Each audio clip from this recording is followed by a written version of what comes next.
This is the IBJ podcast for the week of April 29th, 2019. I'm Mason King.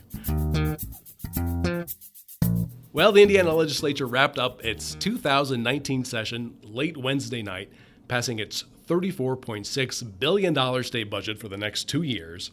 It is a painfully detailed process, but even we laymen couldn't help but notice that many of the headlines were about sports. Well, soon there may be a whole lot of construction in and out and around Bankers Life Fieldhouse. As we first told you here last night, the city's Capital Improvement Board has struck a new 25-year deal. It's with the Pacers. And a $360 million deal will keep the Pacers in Indianapolis for the next 25 years. The deal comes with some big changes both for the inside and outside of the Fieldhouse, which the renovations are going to start in 2020. They're going to periodically last through 2022. Now, in this last session, lawmakers passed bills that will have a huge generational impact on pro sports in Indianapolis.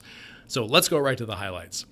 The Indiana Pacers will receive nearly $800 million over 25 years from the Capital Improvement Board, remember that name, some of which will go to a $360 million renovation and expansion of Bankers Life Fieldhouse. In exchange, the team has agreed to stay in Indianapolis for at least another quarter century.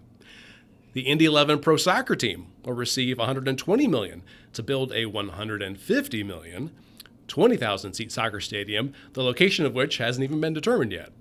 And the Capital Improvement Board, which owns the city's major sports and convention facilities, will receive much-needed funding that will prevent it from becoming insolvent. And even then, it's projected to run very lean for many years and even with some annual deficits. So to recap, the Pacers stay long-term. The Fieldhouse gets renovated, a soccer stadium gets funded, and the CIB stays afloat. Now, to unpack all of this with some play-by-play and analysis with X's, O's, and dollar signs is IBJ's Lindsey Erdody, who covered the legislative session, and IBJ sports business reporter Mickey Shuey. Hello, guys. Hello. We're going to try to keep this as simple as possible, and I don't know if that is possible. Because the way all of this is being funded is pretty complex, and Lindsey probably knows more about this than 98% of the legislature. So go easy on us, Lindsey. I hope that's not true. So let's kick it off with this question. One of the key elements in all of this is the Marion County Capital Improvement Board, which from here on out we will call the CIB. Lindsey, our first question is, what is the CIB?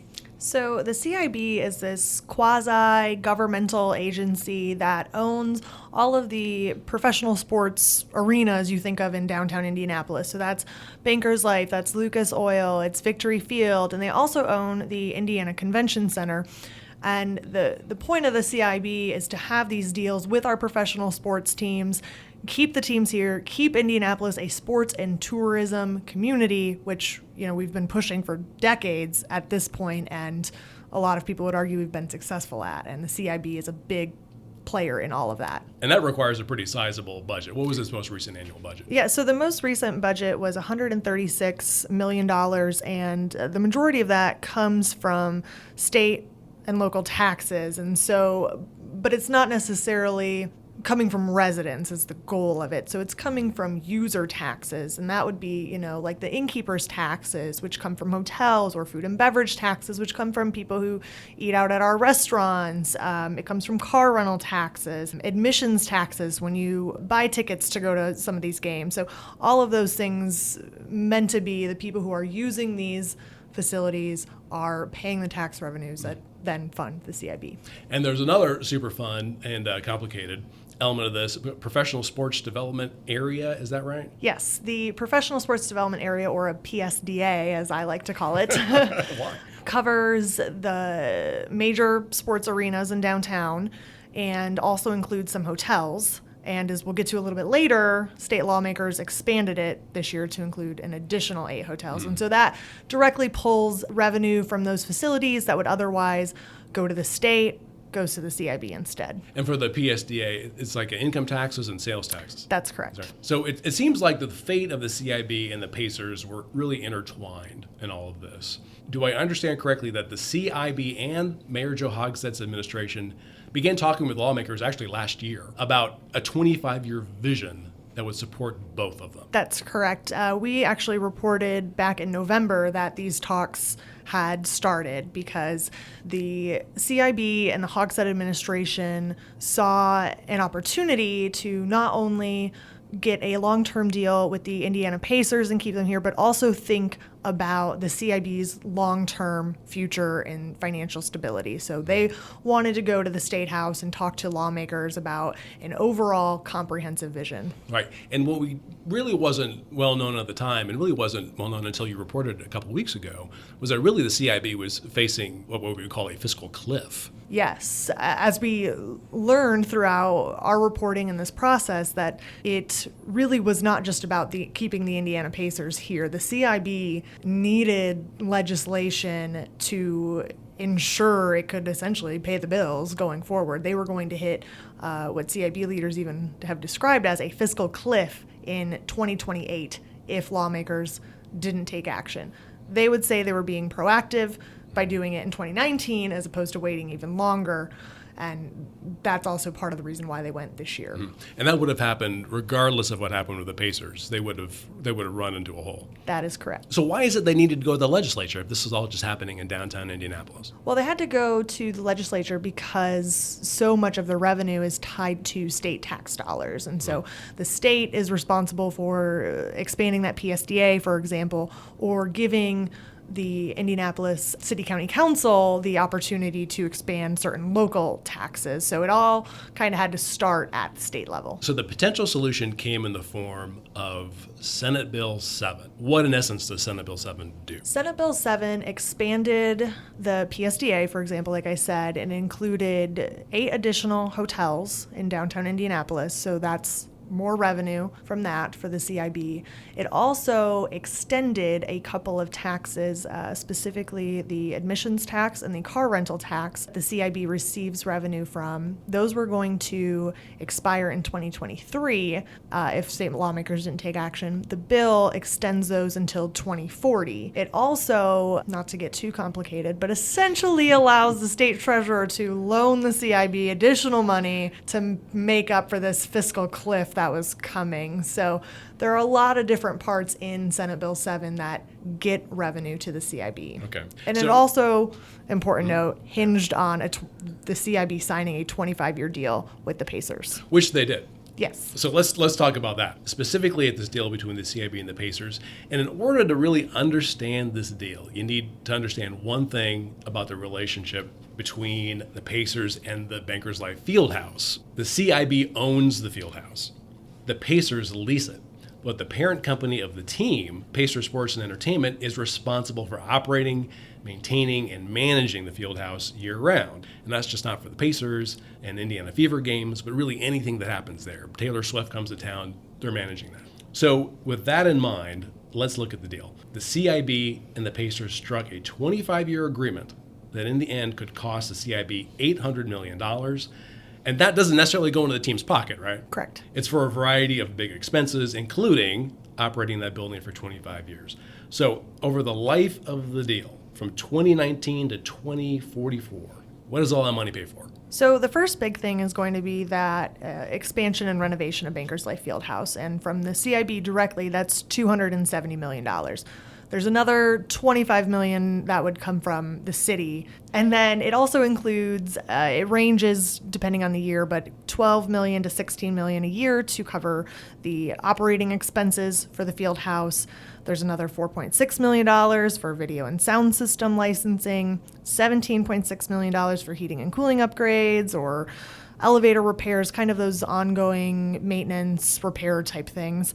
And then $120 million for technology upgrades. So like you said, add all that up for those who aren't sitting there with a calculator, and it's $800 million over 25 years. Right, that's a big price tag. I mean, makes your eyes pop. Now, Mickey, from a sports fan standpoint, I mean, what are we going to see inside the field house? What is this renovation expansion going to look like? So there's a lot to unpack with this. One of the first things fans are going to notice when this is all complete is a new plaza that's being built on the north side of the field house, and that's going to take over what's currently a 770 space parking garage, as well as a couple smaller adjacent lots that are currently there. In addition to that, there's going to be some extensive interior renovations, which includes new seating areas, which is mostly comprised of standing and movable seats. The Pacers are moving away from the suites. They're cutting that back from 64 suites to 56, and that's really going to be replaced with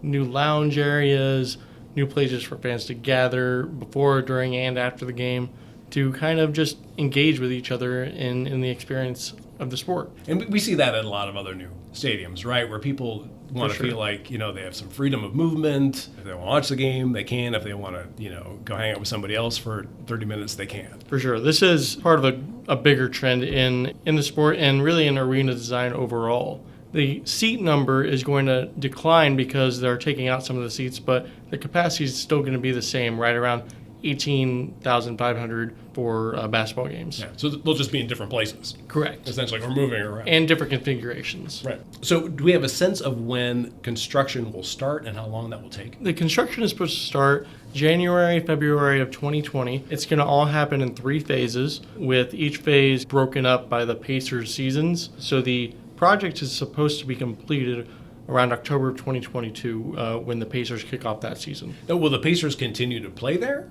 And what about the Fever? The Pacers will indeed continue to play there throughout this construction period. The Fever won't be so lucky. They're going to have to vacate the building for at least 2 years, possibly the part of the 3rd season, because they play during the summer. Do we know where they're going to play? At this point, it's not entirely clear. We do know that Pacers Sports and Entertainment is talking with a few venues.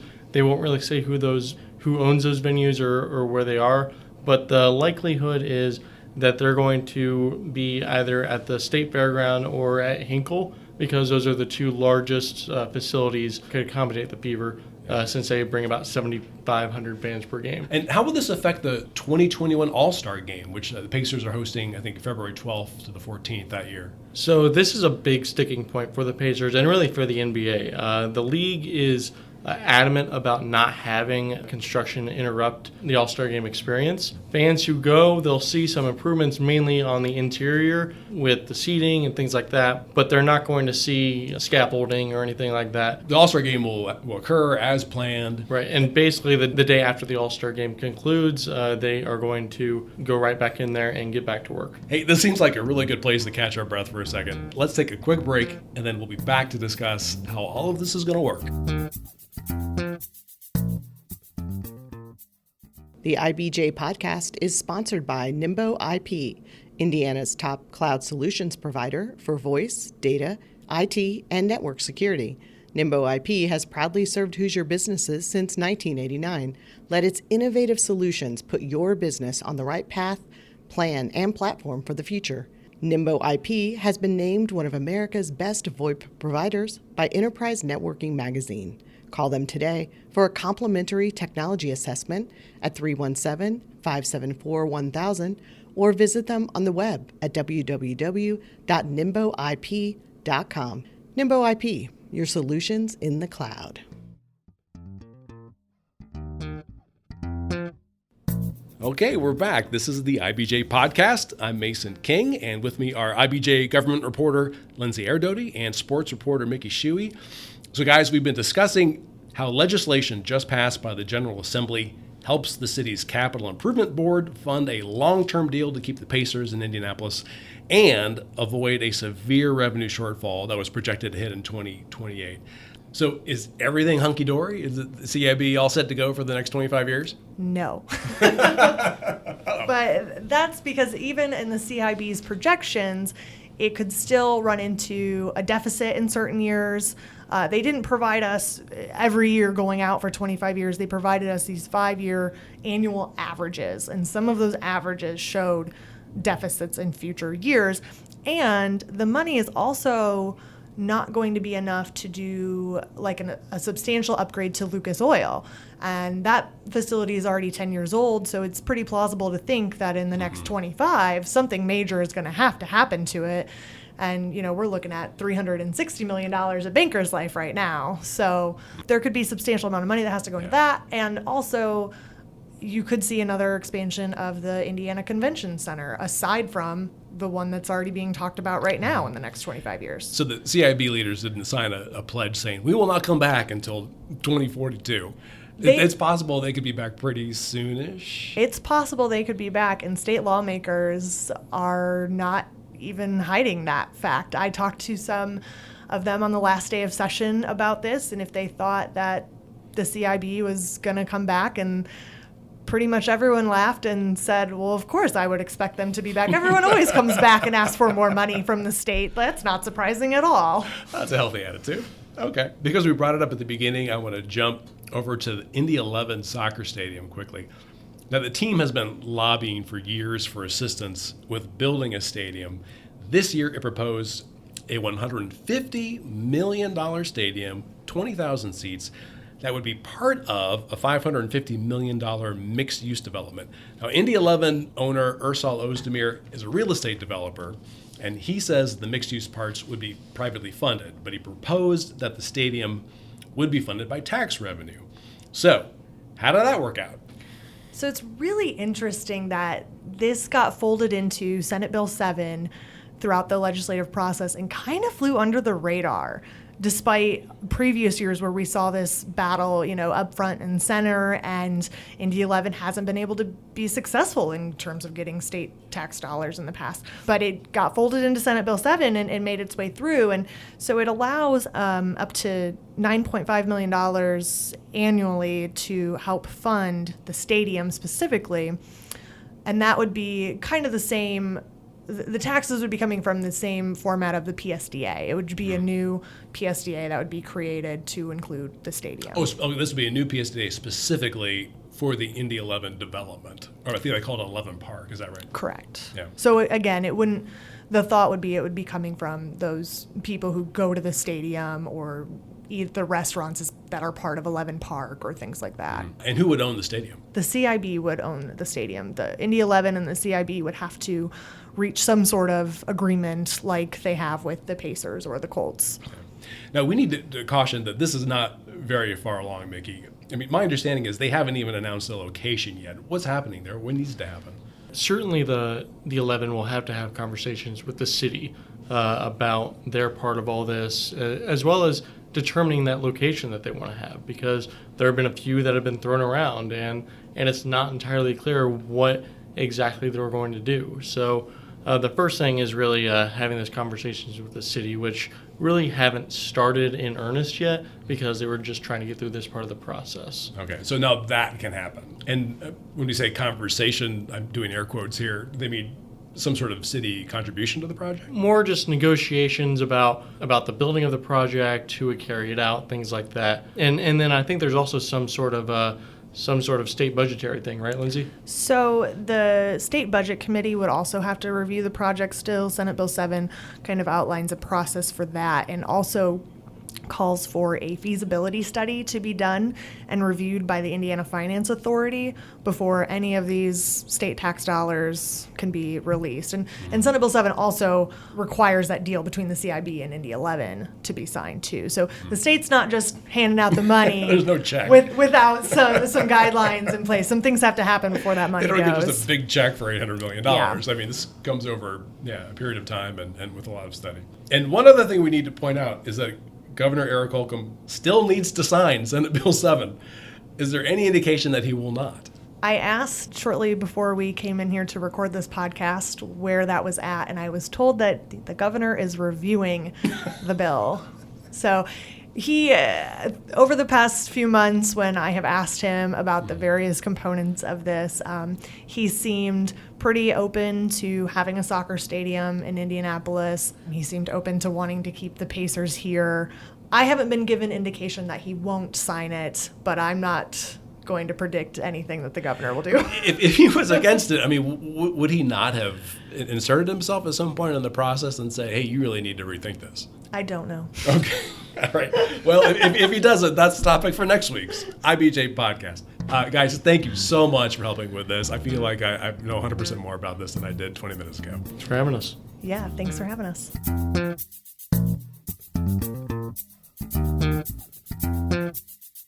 My thanks again to Lindsey and Mickey.